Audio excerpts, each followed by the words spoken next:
నమస్తే, నేను మీ కురటిపాటి ప్రేమ్ కుమార్.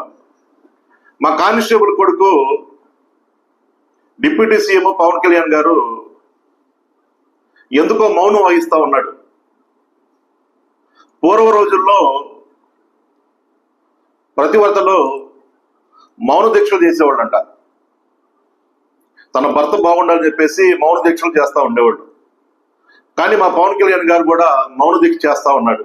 ఎందుకో తెలుసా? చంద్రబాబు గారు బాగుండాలని, చంద్రబాబు గారు సల్లగా ఉండాలని చెప్పేసి మౌన దీక్ష చేస్తా ఉన్నాడు. నేను కానిస్టేబుల్ కొడుకుగా డిప్యూటీ సీఎం పవన్ కళ్యాణ్ గారిని నేను అడుగుతా ఉన్నా, మా పార్టీ జనసేన పార్టీ ప్రశ్నించడానికే పుట్టింది అని చెప్పేసి పార్టీ పెట్టి ఊగిపోయేవాడు.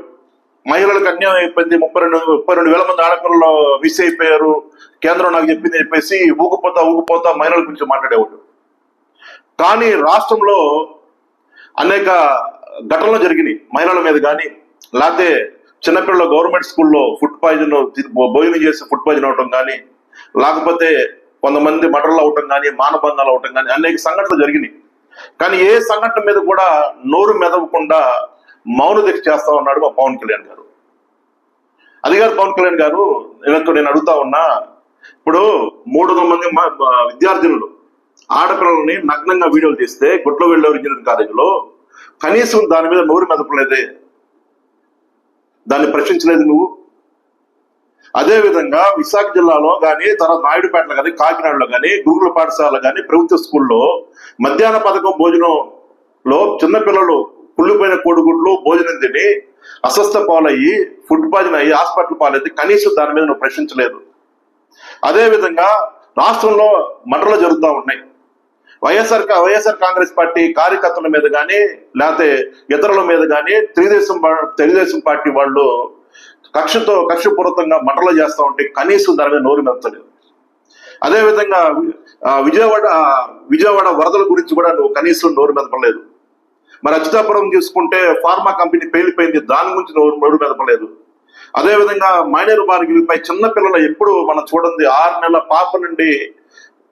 పాప పసిపాప కాడి నుంచి దాదాపుగా 60 ఏళ్ల ముసలి వాళ్ళ దాకా మీద మానభంగాలు, అత్యాచారాలు, సంపటాలు, కొడతాలు చేస్తూ ఉంటే కనీసం దాని మీద నోరు మెదపలేదు. నూజివీడు ట్రిపుల్ కాలేజీలో అయితే 1000 మంది పిల్లలు కలుషితాహారం తిని వాళ్ళ హాస్పిటల్ పాలేదు, దాని మీద నోరు మెదపలేదు. ఎందుకు మౌనంగా చూస్తా ఉన్నారు? పార్టీ అధికారం వస్తే ఇష్టం వచ్చిన మాటలు చెప్పి నువ్వు ఎందుకు మౌనం వహిస్తా ఉన్నావు? సమాధానం చెప్పాలి. చంద్రబాబు నిలదీయడానికి ఎందుకు నువ్వు భయపడుతున్నావు? సమాధానం చెప్పాలి. అరే, విజయవాడ వరదలు తీసుకుంటే అల్లాడిపోతూ ఉన్నారు ప్రజలు. కనీసం నువ్వు వాళ్ళని పరామర్శించలేదే. అరే, ఏమైందో కూడా నువ్వు ఎంక్వైరీ చేయలేదే. ఎంత దారుణమా ఇది? ఈరోజు వరదల్లో అల్లాడిపోతా ఉన్నారు ప్రజలు. విజయవాడ మొత్తం మునిగిపోయింది. నేను డిప్యూటీ సీఎం చెప్పి చెప్పుకుంటా ఉన్నావు కదా. నువ్వు డిప్యూటీ సీఎం కాబట్టి ఏం చేసావు, ఏం పీకావు నువ్వు?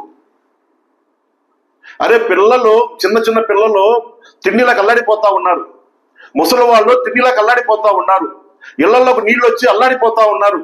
కనీసం దాని మీద నువ్వు మాట్లాడి నిన్ను ఏం చేయాలి? నువ్వు చంద్రబాబు పరిపాలనలో రాష్ట్రంలో అల్లకల్లాలు జరుగుతూ ఉంటే కనీసం ప్రశ్నించలేని నువ్వు డిప్యూటీ సీఎంగా ఉంటే ఊడితేయింది. పార్టీ ప్రశ్నించడానికే పుట్టిందని చెప్పి నువ్వు కనీసం ఒక్కసారి అయినా సరే చంద్రబాబు చేసే మోసాలు, అరాచకాలని కలిసి ప్రశ్నించావు నువ్వు? అది ఎక్కడ పోతా ఉన్నాం మనం? ఈ రాష్ట్రాన్ని బీహార్గా మార్చేశారు. నోరెత్తులోని చంపేయటం, నోరెత్తులోని కొడతాం, చిన్న పిల్లల్ని తీసుకెళ్లి రేపు చేసి చంపేయటం.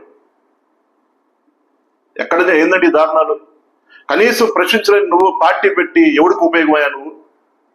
నేను కానిస్టేబుల్ కొడుకు అడుగుతా ఉన్నా, నీకు దమ్ము ధైర్యం లేకపోతే డిప్యూటీ సీఎం రాజీనామా చేసే.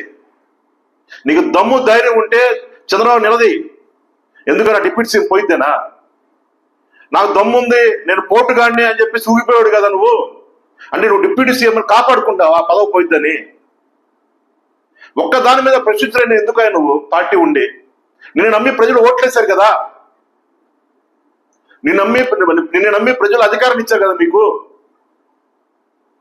కనీసం దాన్ని కూడా నువ్వు సమాధానం చెప్పలేని పరిస్థితుల్లో నువ్వు ఉన్నావంటే ఖచ్చితంగా గుర్తుపెట్టుకుని పవన్ కళ్యాణ్ గారు, ఖచ్చితంగా ప్రజలు మిమ్మల్ని గుర్తు పెట్టుకుంటారు.